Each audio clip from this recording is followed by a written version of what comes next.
যখন আপনার মুখে কোনো রুচি থাকবে না, খাওয়ার প্রতি সব ধরনের ইন্টারেস্ট চলে যাবে, তখনই কিন্তু আপনি এই রেসিপিটা ট্রাই করতে পারেন। দেখবেন এক নিমিষে প্লেটের ভাত শেষ হয়ে যাবে, আঙ্গুল চেটেপুটে খেয়ে ফেলেছেন। আসসালামু আলাইকুম এভরিওয়ান, সবাই কেমন আছেন? আমি তো আলহামদুলিল্লাহ ভালো, যদিও একটু সর্দি লেগেছে, কণ্ঠ শুনে হয়তো বা বুঝতে পারতেছেন।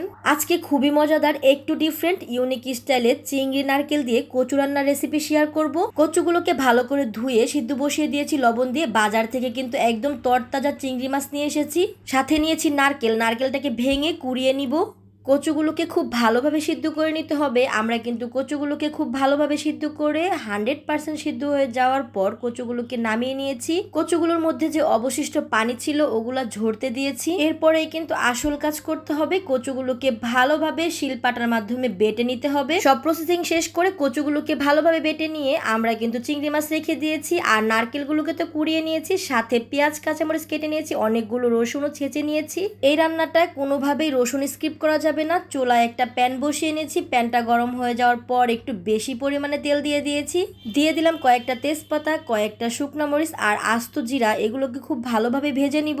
মশলাগুলোর ফ্লেভার বেরিয়ে আসলে আমরা দিয়ে দিব ছেঁচে রাখা রসুন, আর রসুনগুলোকেও মোটামুটি ভেজে নেওয়ার পর দিয়ে দিব পেঁয়াজ কাঁচামরিচ, সেগুলোকেও খুব ভালোভাবে ভেজে নিব। পেঁয়াজ কাঁচামরিচগুলোকে নেড়ে চেড়ে একটু লালচে লালচে কালার হয়ে আসার পর দিয়ে দিব চিংড়ি মাছ, আর চিংড়ি মাছগুলোকেও কিন্তু একটু লালচে লালচে কালার করতে হবে। গাইস, কচুরের রেসিপিটা কিন্তু চিংড়ি মাছ দিয়ে অনেক বেশি মজা হয়, তাই তো বাজার থেকে একদম দেশি চিংড়ি মাছ নিয়ে এসেছি। চিংড়ি মাছগুলো একটু লালচে লালচে কালার চলে আসার পরে দিয়ে দিব লবণ। তারপর কিন্তু সব ধরনের মশলা এক এক করে দিয়ে দিব। হলুদের গুঁড়া, মরিচের গুঁড়া দিয়ে খুব ভালোভাবে নেড়ে চেড়ে নিলাম। গাইস, এখানে কিন্তু কোনো রকম আদা বাটা অ্যাড করা যাবে না, জিরার গুঁড়া, ধনিয়ার গুঁড়াও অ্যাড করা যাবে না। এখানে হলুদের গুঁড়া, মরিচের গুঁড়াটা অ্যাড করেছি কারণ কালারটা সুন্দর আসার জন্য। দেখেন গাইস, কি সুন্দর একটা কালার এসেছে।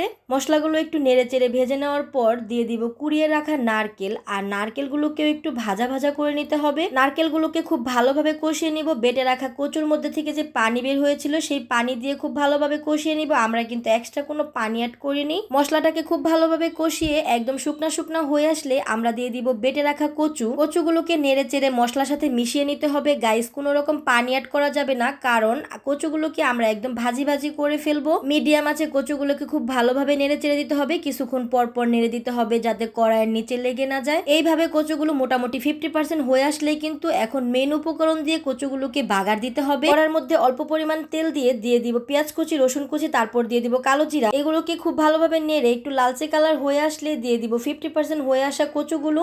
এবার কিন্তু কচুগুলো একটু হাই হিটে খুব ভালোভাবে নেড়ে চেড়ে একদম শুকিয়ে নিতে হবে। আমরা কিন্তু এই রেসিপিটা একদম শুকনা শুকনা করে ফেলবো।